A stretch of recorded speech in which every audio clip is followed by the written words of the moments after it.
Thank you, Austin.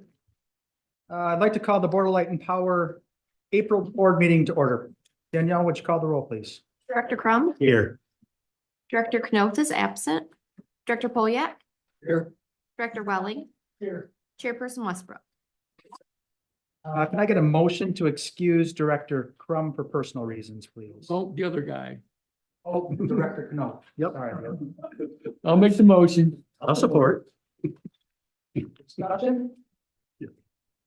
Danielle, just call the roll, please. Crum, Yes. Polyak, Yes. Welling, Yes. Westbrook. Yes. The next item on tonight's agenda is to approve our meeting agenda. Can I get a motion? Make the motion. Second. Any discussion on the agenda? If not, Danielle, would you call the roll, please? Crum, Yes.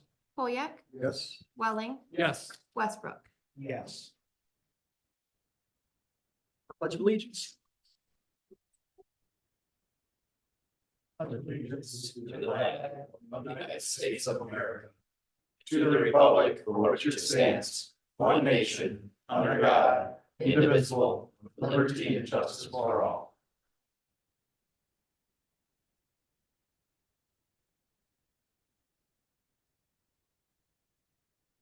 Public comment period. This is the time to hear comments from the general public. We ask that each commenter provide their name and address and any affiliated organization that they may be representing for the record. Respectfully ask that comments be limited to 3 minutes each, and Austin will be our timekeeper.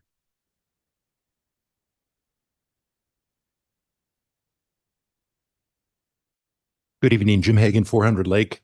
I'd like to say I was really excited to see the letters of intent in the packet, both for the community solar, land clearing, and then also the purchase of the property on 168th. So I'm hoping that I'll hear a little bit more about that property and what's planned, whether there's going to be a secondary control room there, et cetera. Thanks. Jim? Any other? Hearing none, we'll move on with the agenda. Can I get a motion to approve tonight's consent agenda, please? Make the motion. Second. Motion and second. Discussion? Rob? Details from our KPIs or anything that you want to mention? Everything's pretty straightforward there. I think you'll see that our KPIs are, most of them are in the normal range, what we would expect, and everything's kind of status quo.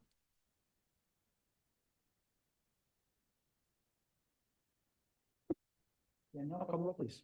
Crum, Yes. Polyak, Yes. Welling, Yes. Westbrook. Yes. I get a motion to approve the single purchase order totaling $75,272. Make the motion. Support. Motion and support. Rob, you want to cover a little bit about what? Yeah, Derek unfortunately couldn't be here tonight to answer the questions, but basically we're at the point tonight or today of needing to get our options in order here. So this is authorizing the city to enter a contract with HDR, and this is our portion of that contract to come up with the different remedial activities that we could do. So they're going to come up with the different options, hopefully put some cost to them, and then we can have some discussion on what's the best path forward. So we're kind of done all our research to this point. Now we're able to put that together and come up with what is our action plan. So that's really what this study is for, is to come up with what are the available action plans to remediate that site. So the city staff has removed it and they recommend approval. Shared cost with the city. Yes. Yep. It's shared, I think roughly 50-50 between the board and city council.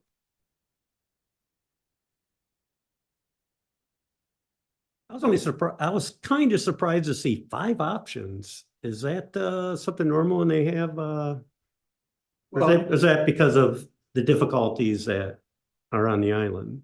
It's a little bit of both, right? Because you can do, as we've been talking about all along, Harbor Island is a very difficult site. So we're not going to say there's just one option to do everything. It might be a combination of all different 5 things. So can we stabilize in place? Do we build a slurry wall? Do we dig out and remove? You know, those types of things. So they're going to look at all of those options and put those together and say, you know, hopefully from that information, we can say this is the best solution overall, and it probably will include multiple parts and pieces, if that makes sense. Recommendations, do they divide up recommendations? Fine, I mean, it takes all that into account. I believe so, that they're gonna talk about, you know, because that's really what the one of the issues of the site, I say the only issue of the site is how do you split it up? Right? And we need to make sure it works for both types of contamination. We can't just look at a PFAS solution. We just can't look at a CCR solution. So that's where the 5 options are going to come together. And, you know, maybe it makes sense for this little area here to excavate it and dig it out, but maybe it doesn't make sense for maybe a more sensitive area or low-lying wetland area. Maybe you don't want to destroy a wetland, right? So we got to look at all those different options, and that's what this study is supposed to do. Kind of that. And I believe the plan going forward, and not to speak for Derek here because he's running the project, but going forward is we'll get this information. I'm sure this will be a topic for both the board and council to discuss this, and then be able to make a recommendation of how we actually move forward. Hopefully, maybe by the end of this calendar year, early 27. On the paper, I think this week that the schools, I mean, is it part of this discussion about, I mean, does it make sense to do it now, wait a little bit till those rules get modified or changed? I mean, Well, I think this makes sense to do it now, for this portion. There's other things that may make sense to wait, maybe some facility evaluation, so on and so forth, depending on how the CCR rules kind of come out. But they've been in flux for years, I think since about 2015, for the last decade. Rules have changed way too often. So I don't think the answer is to, you know, more is lost by indecision than the wrong decision. You know, we can't just sit and wait and do nothing on this site, hoping that something changes. But obviously we want to be mindful to make sure that we're not putting good money after bad too, right? So I think this is a good balance of coming up with a plan or what are the options are. Maybe if the rules change, we don't execute some parts of that plan, but at least knowing what those options are and how we could address them is probably a prudent step at this stage. a way we could ask, Derek. Already done. We have monthly meetings between Derek and the BLP staff, and you know, we're working together to talk about where the project at, you know, advice, voice any concerns, get any questions answered. So we're trying to do all that stuff. I know they're doing it at the city side, and we're doing it here on the BLP side to have a lot of those questions so that staff is pretty comfortable by the time things come to you. Obviously, we want to make sure that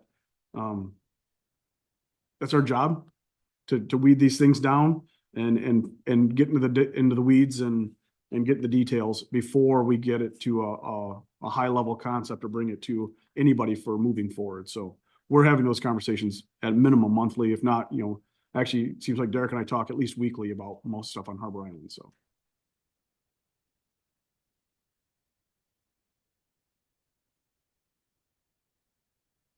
Call the roll, please. Yes. Yes. Welling, Yes. Westbrook. Yes. Okay, the next 2 items on the agenda are the solar development letter of intent and the land clearing letter of intent. I think what would make sense, we'll talk about these at a high level, what our goal is here and where we're at in the project, and then come back and take action on them independently after I kind of give you a heads up, because they're basically the same idea. So we've gone out for bids for both land clearing and solar development. So keep in mind, the solar development I talk about is design, turnkey solution, installed solution.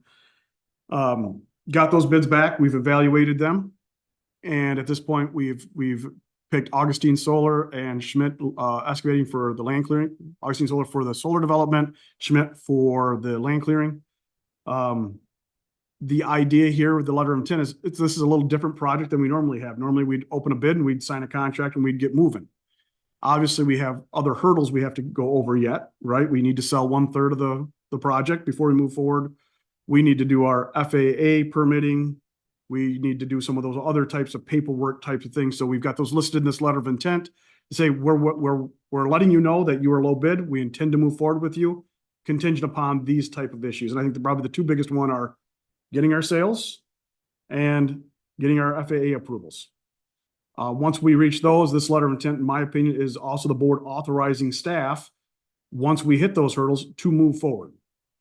I mean, so this is one, to let the developers or contractors know where we're at in this phase, and then also to authorize us that when we get to that level, we don't need to come back and say, okay, now I need you to authorize this contract or this, that, other thing. By your authorizing these letters of intent, you're authorizing us to do that at a later date. We're getting close to having our lease agreements put together. We have them over at legal for review right now. So hopefully we'll have those for you in May, which will have, I'm sure, the $1 million question, how much money is it going to cost? But have all those details laid out there. But, you know, it's looking like we're headed down a path of selling it off in 300-watt increments. So that's 1,000 shares of the project, and roughly around that $600 mark. So once we have all those numbers 100% put together and the legal contracts all put together, we will bring those to the board for your review and ratification. And then so hopefully by the end of May, we'll be on advertising these for sale or lease. So I think it's important. I think we talked about it before, but that gives us roughly 6 months to get the sales done. What we are counting on in this pricing is to get 40% tax credits, 30% for renewable energy and 10% for domestic content. In order to achieve that, this system has to be operational before December 31st, 2027. So by the end of 26, we need to make the decision to go or no go. So we have 6 months to go out and sell these panels. If we don't have it in that time frame, we probably don't have enough time to award the contracts, get the material on order, and get it built and get that 40% tax credit. So kind of the high level, I think some of the big questions, those are the solutions. We're going to be ready in the end of May to put the contracts out. We'll have all the final numbers, all the final details in it. But the big one is we need to make sure that everybody understands we need to move quickly on selling these panels. Otherwise, those tax incentives are going to go away, and it will raise the project price by 40%. And frankly, it's way outside of the money there. I mean, I think we talked about it before. Even with the 40% tax credits, it's basically a break-even project for participants. So that's the game plan to move forward. I get a motion to approve the letter of intent to Gustine Solar. Make the motion. Motion, Second. second, discussion or questions for Rob? I appreciate that.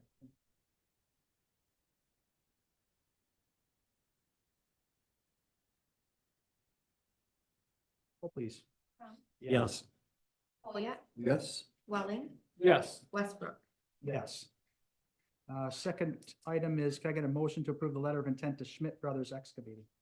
Motion. Motion and second, any questions? We had the second? We had a motion? Second. Second. Second. Question or questions? Oh, please. Yes. Folliot, Yes. Welling, Yes. Westbrook. Yes. All right. 6D is real estate purchase approval. So follow up to our closed session we had a month or so ago. I do have Mike Housecamp here, our real estate agent. If you have any detailed questions about the buy-sell agreement, I'll give you at a high level. It is what we expected it is. So this is the property at 14600 168th, the old B&B Design Building. We've made an offer. They've accepted it. We have gone through our due diligence of environmental site survey. We've done a survey of the property, title search, I don't think of anything else, a building inspection, et cetera. You know, all the things you would think you'd need to do to do that. And everything came back as clear or what we would expect to get. So no surprises or no skeletons in the closet as we went through. So today what we're looking to do is get authorization to approve this purchase agreement and authorize the general manager to execute any related documents with the purchase. I think just for the public benefit, I know we've talked about this at length, but this building has a lot of potential for us. Obviously, we don't have any other real estate in Grand Haven or even in our service territory for expansion. This building is a good steel building that has lots of different potential uses for us. Namely maybe some backup control centers, training facilities, warehouse space, as well as it's on 5.5 acres in an industrial site. So that leaves the door open for a lot of other opportunities that the Board of Light and Power will be looking at over the next year, year and a half. So everything from potential generation to training facilities, et cetera. So I think that it's a wise move. I think it's a very low risk move. Obviously, we have needs for it today. I don't think buying real estate in Grand Haven is a risky move at all. So even if we decide 5 years down the road, we didn't need it, I don't see how you lose money. So this is a good opportunity for the Board of Light and Power to really keep our options open going forward. So with that, any questions? I'll make the motion first. Can I get a motion to approve the real estate purchase approval for the 14600 168th Avenue, Grand Haven, Michigan? I'll make the motion. And I'll second. Can we add to the motion and authorize the general manager to execute? And authorize the general manager to execute all associated activities or documents. Thank you. Do we have any questions? The only question I have is, do we need any variances from the city going forward for use of this property? For the way it sits today, no. In the future, I do envision probably going to there when this parcel actually used to be part of city property back to like the early 1980s. And there are some deed restrictions on it, i.e. Greater setbacks than what would be in a normal industrial site. Some height restrictions. Obviously, I know it's next to the airport, so before anybody gets worked up, we will obviously be under whatever FAA regulations would be. We are well aware of that. But I think there will be some discussions once we get moving and maybe doing some site development, going through the planning commission and saying, hey, can we ease this setback requirement? Can we do this type of thing? So anything and everything we've talked about being able to do there is able to be done in that industrial space. But obviously, just like I'll say, just like any other developer that the city council or planning commission hears, we want to maximize our real estate. So I'm sure we'll be having those discussions as time goes on. Be deeming those as minor, Yes. the variances that we might need. Yep. And they've actually, there's a history of them doing it in the past for other properties, adjusting some of these things through the deed covenants. The deed restrictions clearly state in that they can be removed, amended, et cetera, by agreement in writing between the first party, which is the city of Grand Haven, and the property owner, which by the way is the city of Grand Haven. So to me, it seems pretty straightforward to think that the city could talk to the city about the best use of the city's property.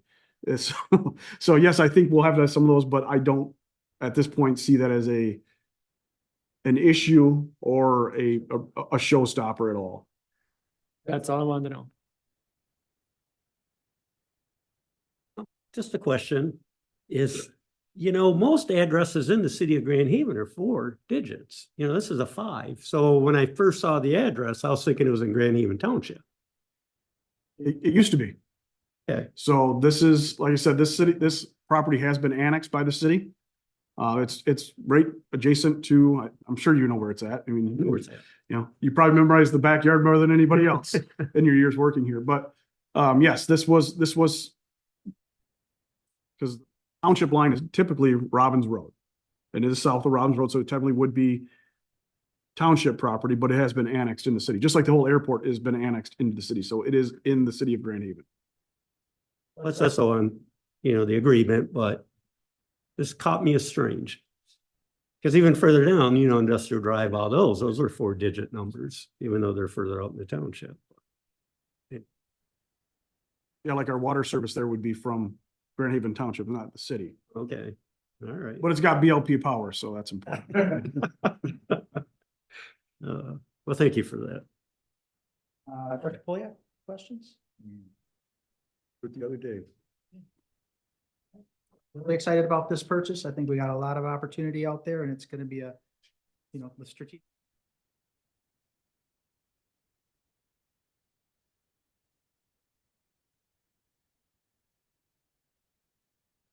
Yes.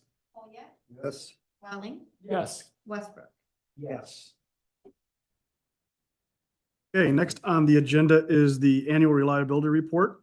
So for that, I'm going to turn it over to Austin, and he's going to give you an update on our reliability matrix as well as kind of an update on our last year's capital improvement projects. Yeah, so this is probably going to be very similar to the presentation I gave you last year.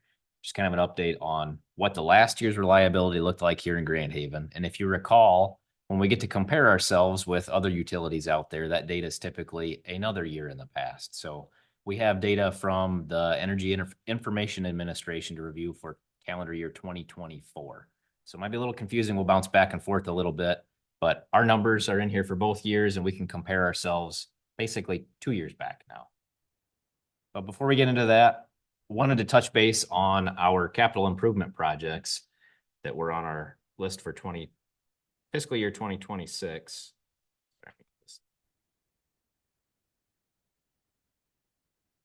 We really had 4 major projects that we tackled in this last year. Finishing up Harbor Drive, I'm happy to say that cables in the ground, electrical work is done, concrete should be poured next week, and that's really about the last step. So making good progress there. Wanted to point out too, in all of these, what our goal really was. So Harbor Drive, I did increase some capacity on the circuit, but that's really one of the key things we had called out in our previous strategic plan to focus. The other 3 projects were overhead projects, but each of them used a construction method, this picture's of Harbor Drive, but this wire up here is an insulated wire, a tree protected wire, manufactured by Hendrix. And that's the sort of wire that we used in these other jobs. So on Beechtree and Marion, right out here behind the building, we upgraded the capacity of that circuit. It's now 477 KC mil aluminum, increases some capacity and hardens that circuit. The same with the job we called Robbins in Wisconsin. So some of that runs along Robbins Road, west of the railroad tracks, up Wisconsin, effectively to the hospital. Part of that was adding a recloser to kind of separate the hospital from Grand Avenue, an area where in the last couple of years we've had some very large oak trees on private property, caused some rather large outages for us. So a way to try to sectionalize the hospital from that portion. And similarly, another bit on West Spring Lake Road, a smaller job, but one more time upgrading the size of the wire and making it something stronger than what was there in the past. So with that, kind of nice to get an overview of how did these projects line up budget-wise compared to what we initially thought. So the 3 columns here, first one, the engineer's estimate. So for all of these projects, we're creating a capital plan, trying to plan things 5 years out. So taking a bit of a guess as to what things will be costing in 3 to 5 years, depending on when we're ready to execute the project. As you can see, it's getting rather complicated. This market is a little difficult to predict right now. Our material costs have doubled in the last few years. Labor prices, in some cases, have quadrupled. And so you can see that here from the engineer's estimate. Beechtree and Marion is a great example. What we thought was a reasonable estimate at the time we put the project together, basically $660,000, went up to a $1.74 million project. So second column was our fiscal year 26 budget. So once we actually had our contracts in order and knew exactly what this would cost, you can see we were able to stay, for the most part, under budget what we actually expected, which is good. But all of those are drastically elevated compared to what we thought. So later on tonight, as you look through the capital plan, I'm sure you'll see some of the numbers in there are rather large. And really what it boils down to is the same amount of dollars just aren't buying as much work as they did 5 years ago, or even last year for that matter. Piggyback on that, it really is a supply and demand issue, right? The labor we're talking about, the guys aren't making 4 times as much money. There's just so much work going on that you're basically bidding for work. Otherwise you're paying, people are throwing in numbers, so, well, I'm gonna pay my guys time and a half to work overtime to get this job done, or this, that, or other thing. So it's important to I think a lot of the material costs have started to stabilize a little bit, but the labor cost is really the big question mark. And a lot of that is, I think, is being drawn by, there was a lot of federal dollars out there for infrastructure projects, namely telecommunications like fiber and high-speed internet. And as those projects are winding down, hopefully maybe we can get back to a little more sanity. I doubt it, but I can always hope. I mean, a couple of years ago, we were talking about order timelines for.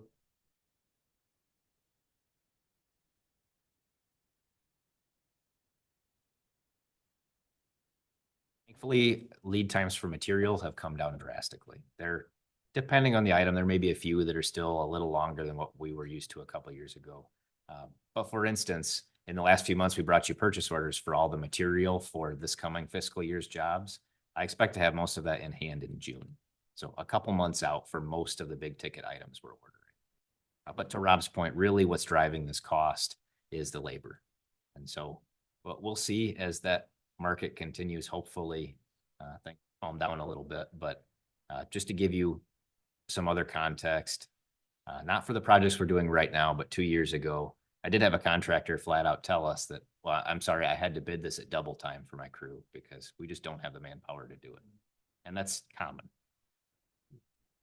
What is the, for the labor, the competing, factor for, why is it so high for those guys now as opposed to what was a few years ago? Well, one of the things Rob touched on, there's a lot of money out there right now to bring in fiber internet across the state.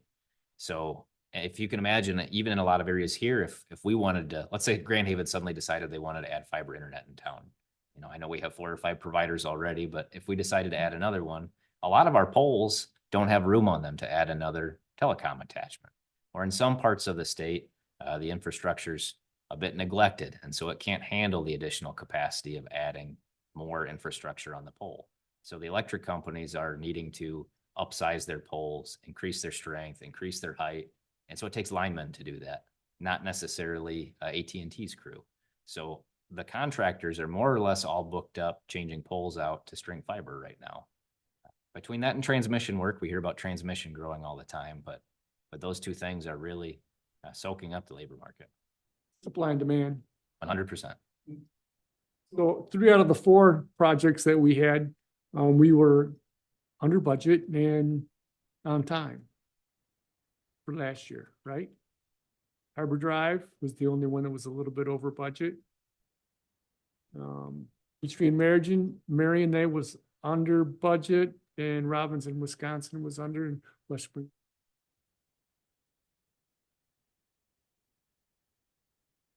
All that bad.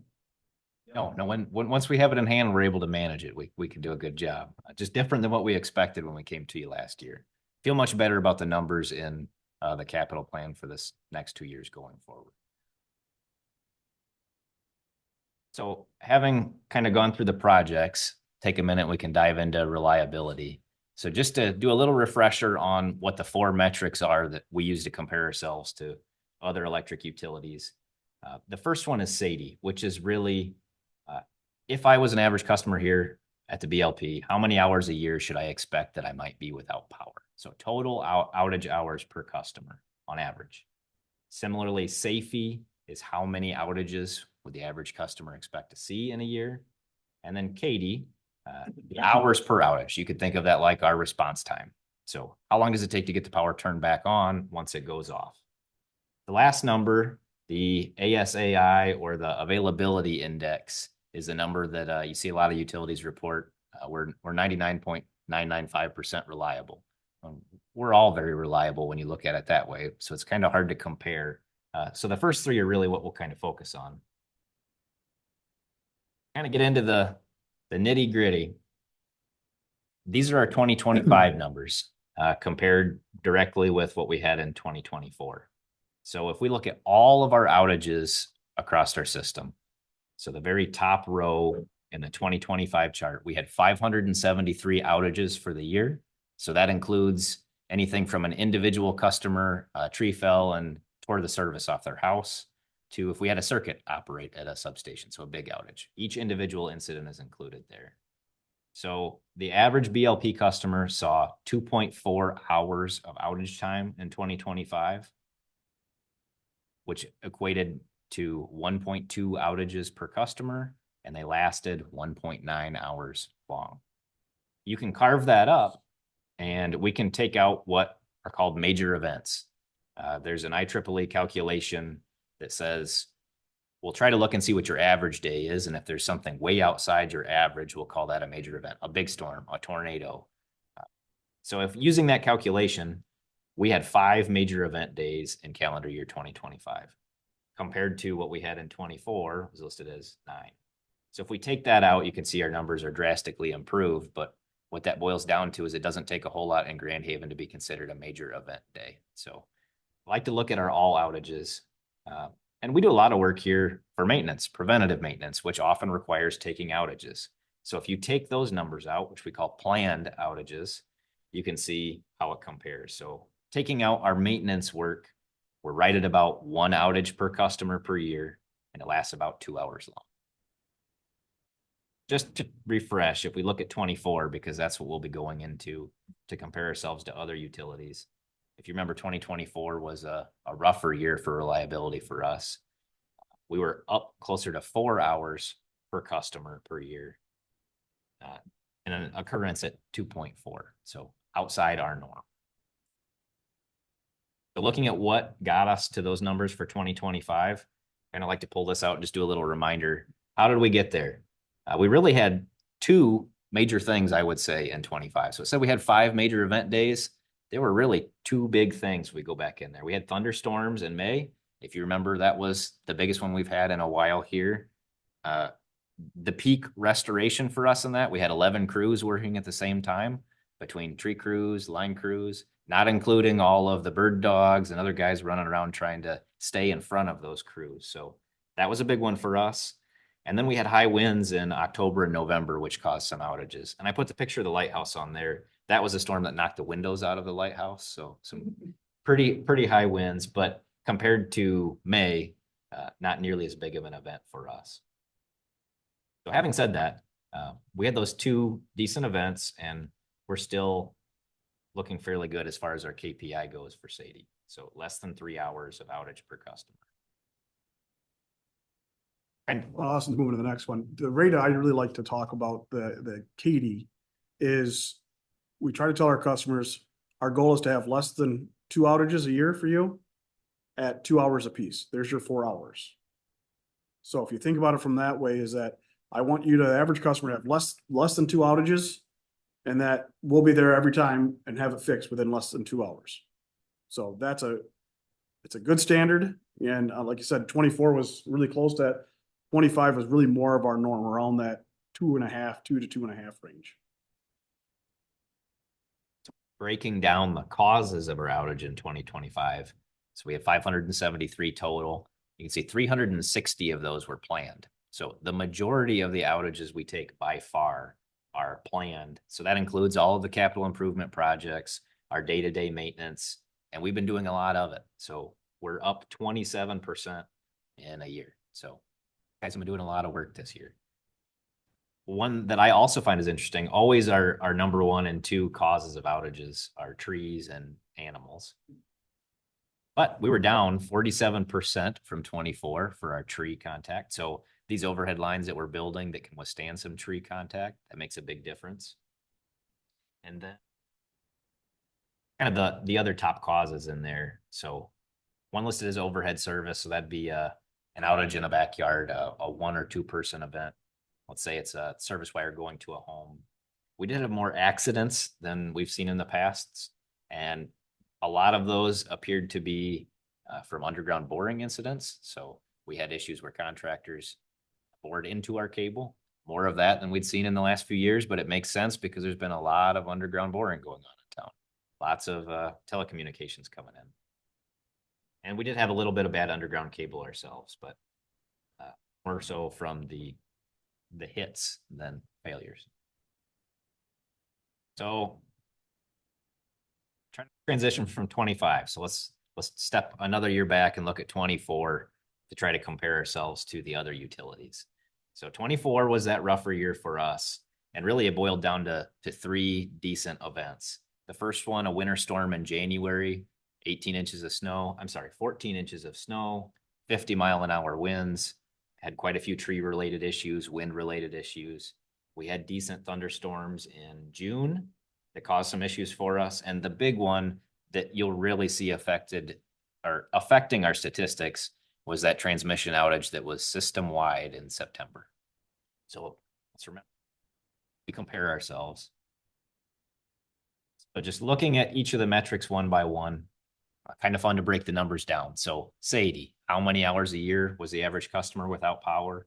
We were right below 4 hours, still less than half of the state average or the national average, but quite a bit above where we would like to be. Kind of fun to compare ourselves there. So state average and national average are both above 8 hours. If you compare ourselves to our closer neighbors down here in Michigan, at the cooperative level, you're above 7. Same at the IOU level, which would include consumers' energy at a little over 8 hours. We typically trend more in the public power range there. And you can see in 25, we're ticking back down. Next statistic, safety. So how many outages did the average customer see? We were at 2.5 outages, which here, if I scroll down a little bit, compared to what we have in Michigan, that's definitely a standout for us. But remember that system-wide outage affected every single person. So if we took out that 1 hour of the year where all of our customers were out of power, you can bring us right back down to more or less our norm. So one big event really can throw off the statistics. Finally, this is where we tend to really shine. Katie, which you could think of like our response time. So even in 24, we were at 1.6 hours average time to restore an outage. So we're less than half of the national average, less than a third of the state average.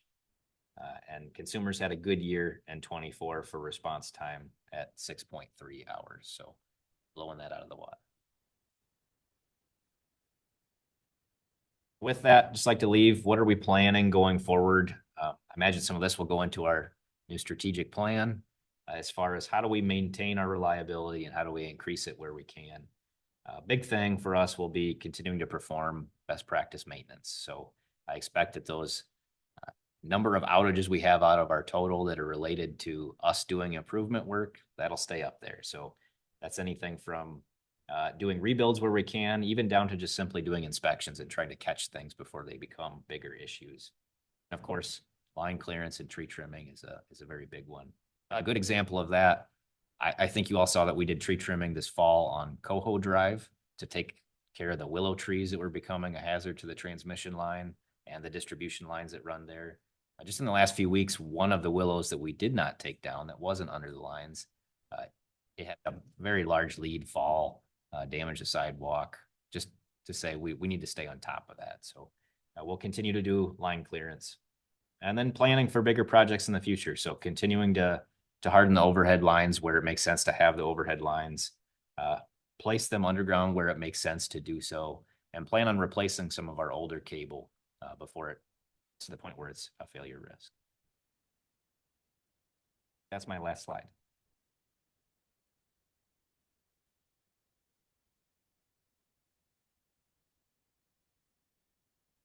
I think some of this work is having a great positive for our community. Beech tree, for example, you can carry more load there and it looks nicer. I think, that's a big win. I think so too. Right direction, excellent job. Yeah, I'll have to say, working at industrial customer in town, having an outage is a big impact. Hundreds of people that cannot work or make product.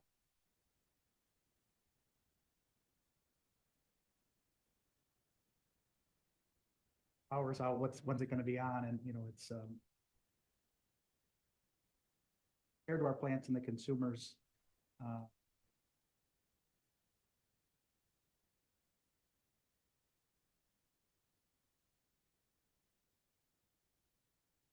congratulate the whole team. This is a great effort. Other thing I want to mention is just the communication when we have these outages.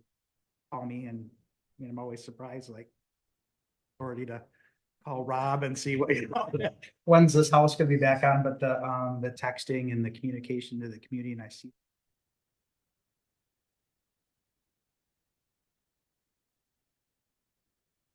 Out and on our outage management system, you can log in and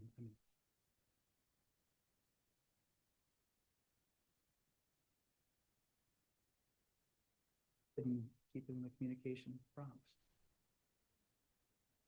After the last windstorm the other day. Mike was telling me he got on in the morning, no outages. Yeah. And early that evening, there was half dozen of them or so. And so you took care of them before they even had a We had one outage one out. that affected, I believe, 4 customers from those winds we had just, was it Monday night? So. Tree trimming and hard work the guys do during the week pay off in times like that. Yeah, we set the bar pretty high.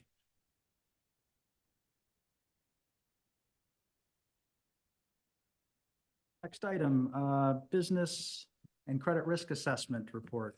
Yeah, so this is a report we get every year through MPPA. So, MPPA started this initiative, I think, 3 years ago. This is the 3rd year of it. And what their goal here is to help, member utilities understand, risk or where they're at if they were to go out for finance. Because if you think about MPPA, a chain's only as strong as its weakest link, and we're all grouping together to, go into projects or work together. We want to make sure that we're all looking at each other or giving us the tools so we can make sure that we're doing best practices. So once again, I think we've been through this multiple times. It's really just another tool MPPA is providing us and kind of comparing ourselves against what S&P would you using if we were going for bond ratings, et cetera. Where would you stack up? Are you in good position? Or are there things you can improve upon? So if you scroll through this, I think if you look at the things objectively, things we can control and things we can't control. Overall, if you go to the next page down, Austin. Here's our overall rating. So what they do is they have half the rating is financial. The other half is organizational or operational, I would say. And the ratings are out of 6. So 6 being very strong.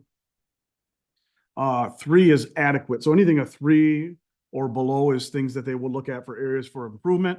Anything a 4 and above is considered strong or very strong rating. So you can see we've been hovering around our overall score of 4.6 and 24 and 25 we're at 5, and this last year we're at 4.7. But once you get in the details, so we're ranked very high or a strong rating, so that's something to be proud of.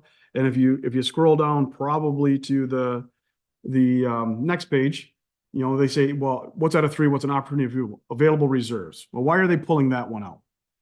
S&P, when they do this, they're looking at just dollars, not dollars per compared to your days of cash or what is your total budget.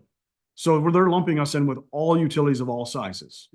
So you would think, I think if to get to a 4, I think I was looking at earlier, you had to be at over $100 million in reserves. Well, when our annual budget's $40 million, having $100 million in reserve just to get a 4 on this scorecard doesn't make a lot of sense. So once again, that's something we probably, I guess we could control, but you wouldn't want to control, right? So the things we're getting knocked down on, our fixed coverage charge. So our customer service charge, we're at 5. We can control that. Days of liquidity, we're at a 6. So the things we can do. Debt to capitalization, we're at a 5. So those are all things that we're very strong on, and those are all the things we can do. So if you go down a little further to operational profile, you'll see the same thing. Affordability, we're going around telling everybody we're approximately 30% lower for our residential customers. Here it is. They did the same study we do. There's your proof. For commercial customers, 16%. For industrial customers, 15%. Operational management, 5.4. Things that we can improve upon. Customer concentration risk. Well, they want to see more residential make up your load. We can't control that. So the things that we're getting dragged down a little bit on things we can't control. But even with that understanding, we're still at a very strong rating. So The last page of the report is literally where they kind of go through and describe the metric, what our score is, how it's weighted, how they come up with the average. And so if you go through there, once again, I think it's pretty evident. I'll pick on the reserves, $45 million, and they want us to have to get a very strong rating. They want us to have over $100 million. Well, that doesn't make sense. So just chalk that one up to we're never going to be a 4 or a 5. That's okay. But like I said, you run through this, it's just good information. It's just for the board to kind of see. It's like another annual KPI. How are we doing? How do we stack up? Not just on our own set KPIs, but an industry standard KPI for a lot of these things. So once again, it's in your board packet for review. I'd happy to answer any other questions you may have.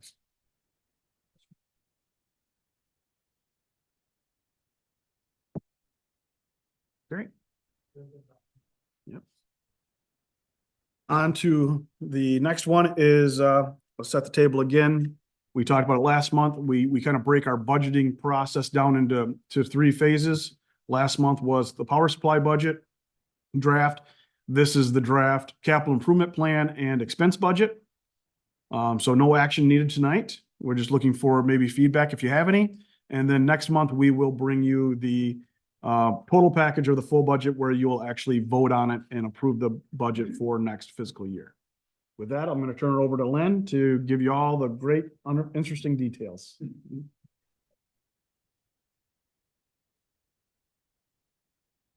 This is just this is similar to what I presented last year also. And like Rob said, this is just a preliminary. So next month will be the final that can be voted on. Eric did the presentation last month on the purchase power budget. This includes, as Rob said, the expense budget and the capital plan budget, but it also includes the revenue budget. So we basically look at what we think our load is going to be next year. It's pretty stagnant. We had a hot July. I think it was July this year. So we're not expecting a lot of that. Again, we don't ever expect that. We don't depend on the weather, but anyways, my point is the revenue budget is included in this also. So the revenue budget or the power sold, the operating expenses, I've included the depreciation budget, our transfer fund budget, all our non-operating is included in there, our 5-year budget, and then how that affects the balance sheet and the changes that's going to do to that. So on the operating side, we have about 15,000 meters, and I did put on this slide where we were in 24, 25, what we're projecting in 26, and what our budget we're expecting in 27. So you can see the megawatt hours. We're not expecting an increase in the coming year. In fact, we're expecting it to perhaps go down a little bit, but close to it's actually close to what we budgeted for fiscal year 26. Revenue being for fiscal year 27, 38,164,000, and that's about 14 cents per kilowatt hour. That 14 cents is includes purchase power, so that's why it's a little higher than it was before. It's that purchase power money coming through there. As Rob talked about a minute ago, just a reminder that we have about a third as far as residential, industrial, and commercial. And that affected our credit score from MPPA, but it's actually a good mix. We wouldn't want to have 100% or 90% of one or the other, because then you're dependent on that. So here's a purchase power, which is 68 to 70% of our operating expenses. So that's a big portion. And again, Eric went over this last month, but we're budgeting 20,330,870 for our purchase power this year.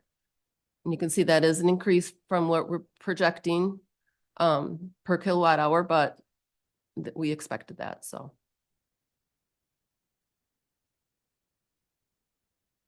Departmental expenses are all on there. Our payroll and benefits are about 21% of our operating expenses. We are including one additional FTE, which we are talking about. Nothing's in stone yet, but talking about maybe a tree trimming person. And we also have a couple retirements that we're planning on, so we've got some overlap. So it's actually going to be 40 FTEs, even though we only have 38 right now.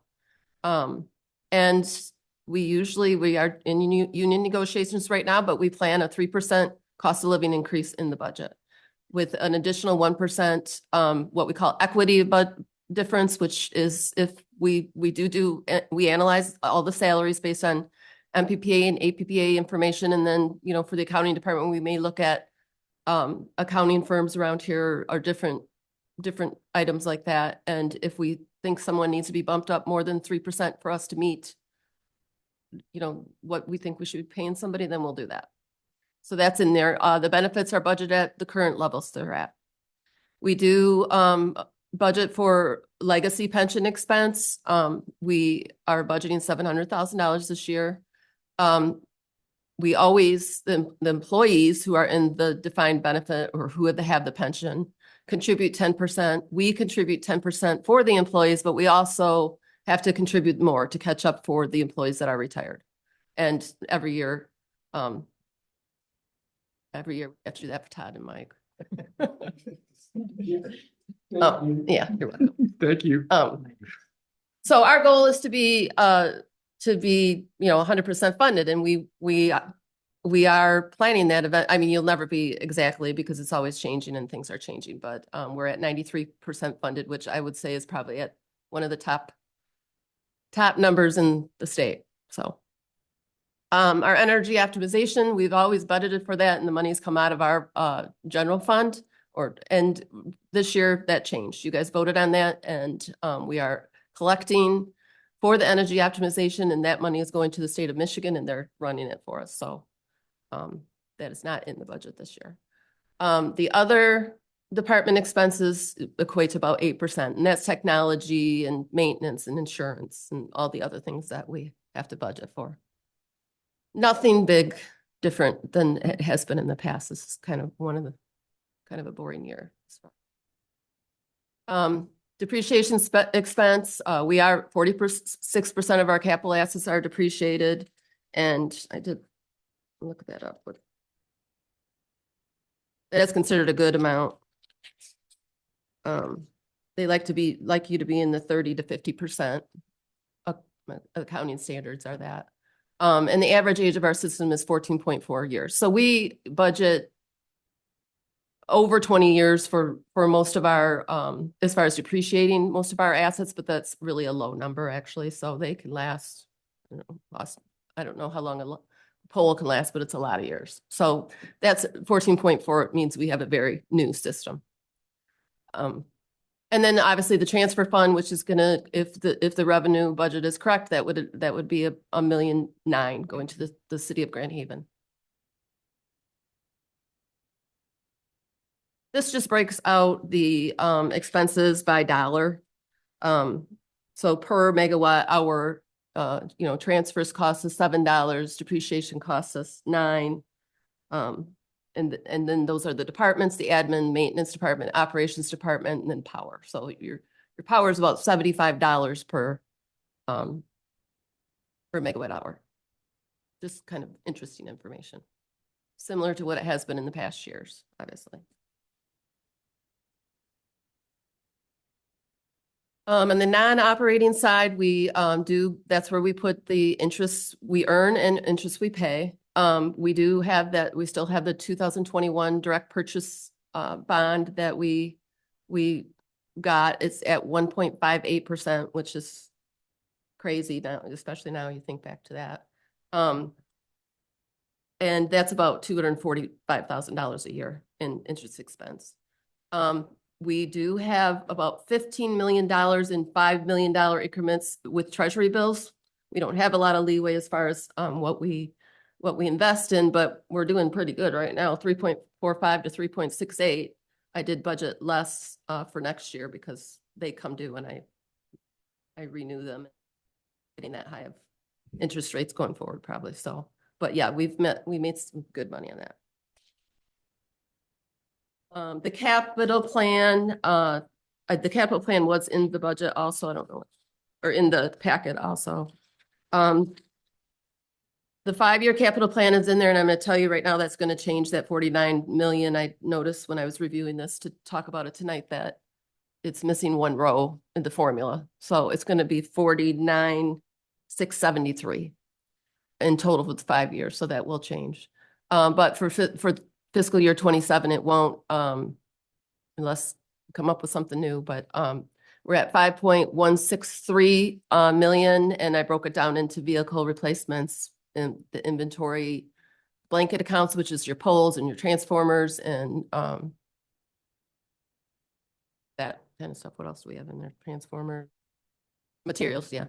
The circuit rebuilds that Austin can talk about if you need more information, and then the community solar project. I want to, this is a good time to remind everybody that we still, no matter if this budget gets approved or not, will bring all these expenses for approval to the board. Just because you approve a 5-year capital plan does not mean that we will go ahead with all this stuff just because it's approved in this budget. And that even includes this year's stuff. So how does that affect our balance sheet? I just pointing out a couple things that are going to happen on the balance sheet. And one is we usually contribute to the Public Insurance Authority, which is the insurance authority that we have with the city of, with the utility in Zealand. And we use that for our self-insured insurance. We contribute about $750,000 to $800,000 a year to that. So we're planning that for this year. We are collecting and adding to our asset retirement obligation, which is for the island, about $1 million a year. And then we will have a big payment in January for $2.5 million for our bond. So you'll notice all that going through the cash accounts, and that puts us at about $27 million at the end of the year in cash. Other than the summary of that, which is all the information that I already mentioned, and then the capital plan is on there also, kind of small. Does anybody have any questions? Small question. Doesn't affect a lot of monies, but in 2026, it's more of curiosity than anything else. On some of the service area expansion, where might these be? Like the Cottage Shores development? So that is all development off of 168th in Ferrisburg, south of Van Wagner, right on Spring Lake. A couple parcels were combined, homes were demolished, and putting in, I believe, 7 homes there. And then, can keep going. 172nd expansion, that's what we called our expansion underground along 172nd to go pick up Aldi and the new Harbor Transit building. So that was the infrastructure we had to put in for that. The primary to be able to serve them when they were ready. Certainly. Stillwater development, that is in between Ridge and Roosevelt in Ferrisburg. So just east of Ferrisburg City Hall. Parcel Room over there by the school, the old school. Yes. That's yes. Right, Ferrisburg City Hall. right between City Hall and the highway, actually, is a kind of an odd shaped parcel that they were able to put in. I believe it's 2 quads, one on the north end and one on the south end. So not connected in the middle. And then after that, Gracious Grounds. So the new development down here, just south of us off of Ability Way. Rather large apartment complex there for special needs. Oh, where again was that, Austin? I'm sorry. On Ability Way, so just south of Robbins Road off of Beech Tree. Oh, okay. To the west. Oh, nice. And how about the old bake property? Was there no monies allotted? So what we do is we put the $100,000 there a year for a place saver. So when things like that come up, we have the funds set aside to add the project. Okay. So that $100,000 you'll see for 27, 28 Yeah. is that we don't know what developer is going to come to us, what service areas we need to expand. We Okay. want to make sure we have cash to set aside or plan to spend some cash because we hope we pick up new customers every year. Right, yeah. So that's what that line item is for. And every year you'll see as we do this, the ones that are done will drop off and the new ones that for that year will come on. So that Okay. as you look further out, that $100,000 is just a place saver for, when Todd decides he wants to develop a condo association somewhere, we've got enough money to do that. Well, ideally by this time next year, you won't see these names here and you'll see 4 or 5 more where All we were right, able to yeah. carve up that bucket. Yeah. And we kind of do the same thing if you look at whether it's overhead or underground, or even the vehicle replacement. The year prior, the year we're moving up to, we put more detail in, hey, we're gonna replace this truck or this truck for vehicles. Well, you look further out, we just put a total dollar there. And then we'll fill that in as we get closer, because we know we need $500,000. But is it gonna be the digger derrick that year? Or is it the bucket truck that year? And when we get closer, we fill those details in. Same thing with the overhead and underground. As we're a year or two out, we'll start adding the actual names of the project. But we're not gonna if we put all the names of every single project, it'd look like this and it'd be really confusing. We're just telling you, hey, we're gonna need to spend $2 million on overhead projects that year. We do have a detailed sheet somewhere else that we can put it, but then it gets a bit overwhelming. It changes. And it changes It's gonna year change. after year. And Lynn has to line them all up to a number. Yep. I like seeing the names. Thank you for that. Mike, anything? Oh, got nothing. If you have any questions, we can reach out, I think. Yes. Bring this back to the board next month for full approval on it. I'm sure there'll be some minor tweaks. I was looking at that. I think, we've got to update some of the stuff for the community solar garden now that we have those bids officially back. But so hopefully next month will be small tweaks, but I think some people have asked already, and I think it's probably worth pointing out here just to help set the table. You can see our revenues are not going up as fast as our expenses. It was kind of a theme we're talking there. So I hate to put the cloud in the room, but at some point we can't make less money than we're spending.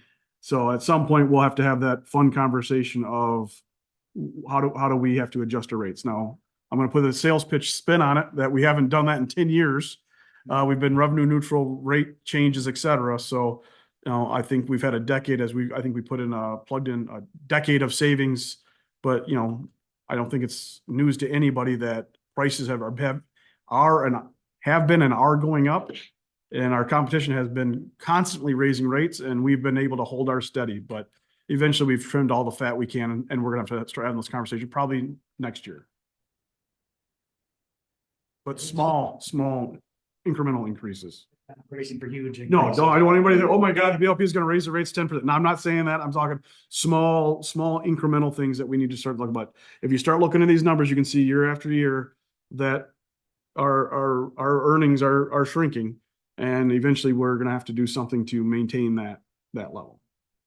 Our costs are going up. That's why they're shrinking. So, same thing with the power supply. I think we talked about it last month when we talked about it. The reason our power supply looks so flat, we had that extra capacity to sell. If we didn't have that capacity to sell, our power supply budget number would be higher this year than it shows there. Well, we're gonna run out of that capacity excess here shortly. So those are all things that we're telling you, but I'm making sure that it's clear that the board, these are the things we're looking at going, okay, how are we planning for the future? Because the last thing we want to do is get so far behind that you have to do knee-jerk reactions, and we want to do proper planning so that it's small incremental steps, and it's manageable, not reactionary.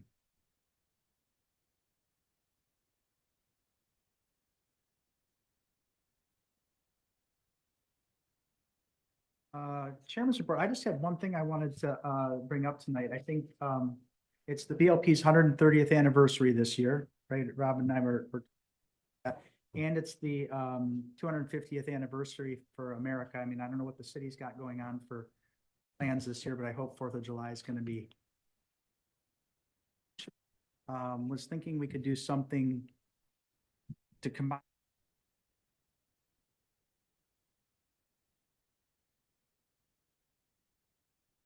We had a celebration.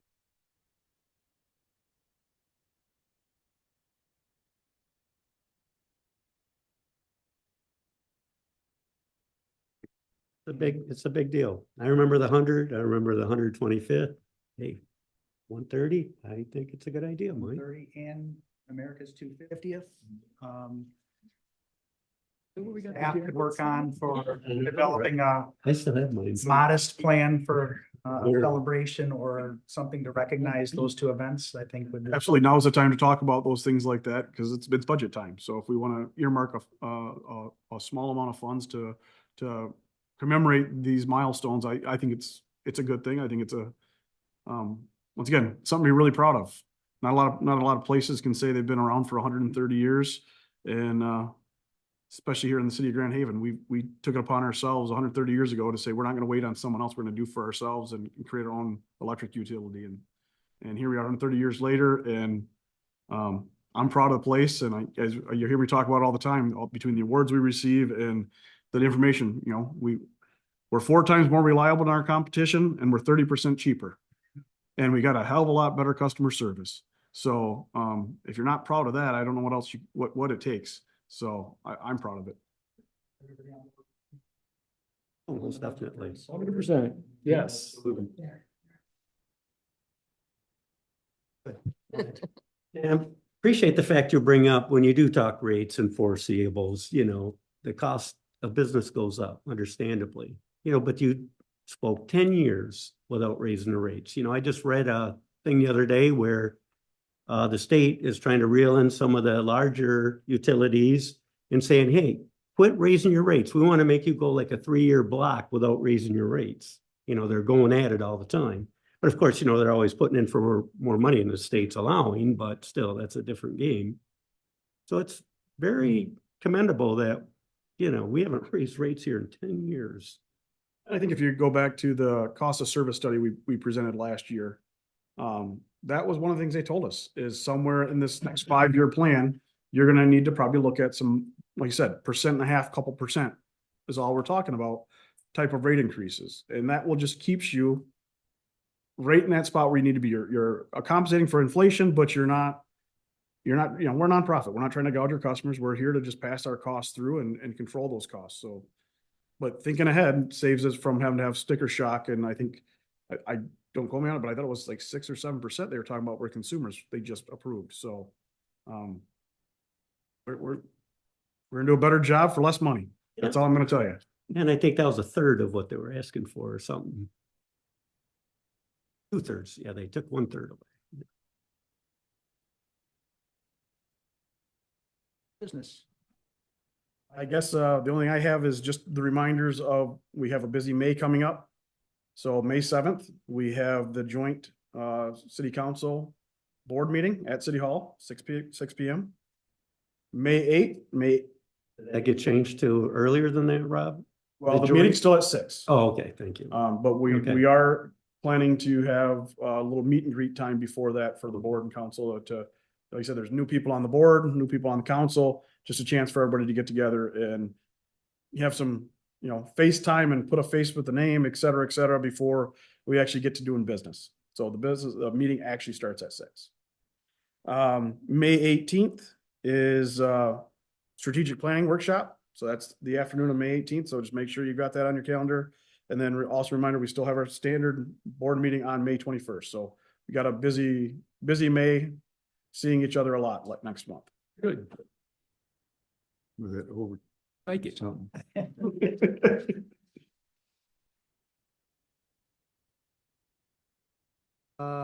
Next on the agenda, second public comment period.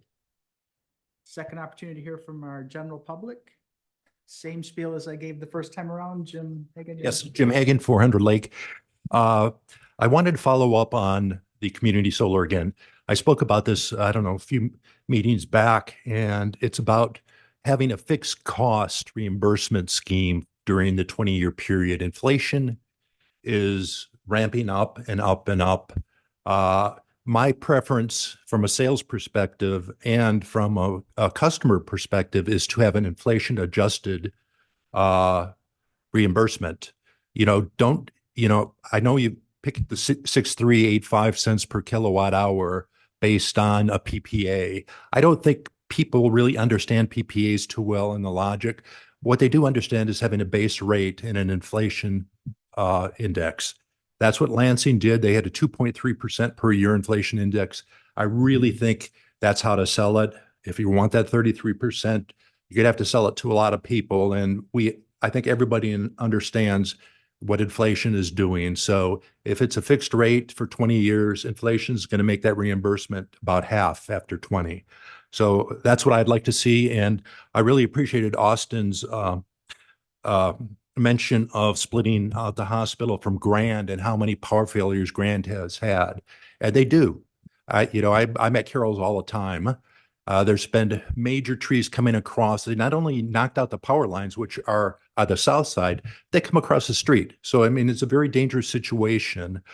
BLP has had tree trimming going on extensively on that street for, over the last 5 years. Esplende was out there, did a lot, but that's an easement. All these trees are private property.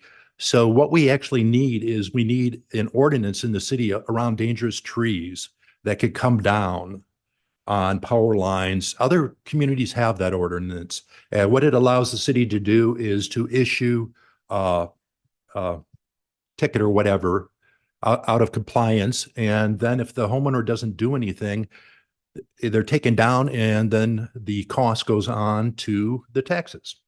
And, over how many years, whatever the city would pick. I think that's a great thing to discuss at the coming May meeting. It's dangerous. It's dangerous for a lot of reasons. There's now 2 people out of 4 houses who have 22 kilowatt generic generators, natural gas. So, people they don't like it. They want continuous power. They want a safe area. So, thanks very much. Anybody else?